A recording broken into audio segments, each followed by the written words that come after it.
akantu ngira ngo mbereke ko muri groupe ukuntu bimeze. Ewana dogs igiye gutanga noheli kabisa. Bumva ukuntu biragenda, muraza urajoininga groupe, asigaye urareba igiye kubereka aka kantu ukuntu noheli igiye kuribwa, dog igiye gutanga noheli.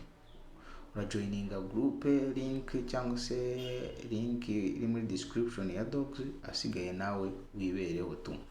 Dore aka kantu turakanda hano bereke uburyo noheli igiye kuribwa, dogs yatanze noheli.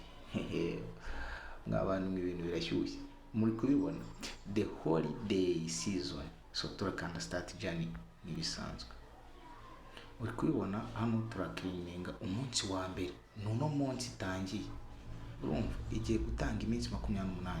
Turakanda making sure ko kabaye kano uhita ukanda hano close nibisanzwe, making sure ko bibaye gutya guys. Nibitamera gutya umenye ko wabyishe. So link yabo gutumira abantu urakanda hano kuri friends nibisanzwe, ukopie link. So guys, reka nayanga tuyakorere sawa, ngaho mugire ibihe byiza kandi abakunda.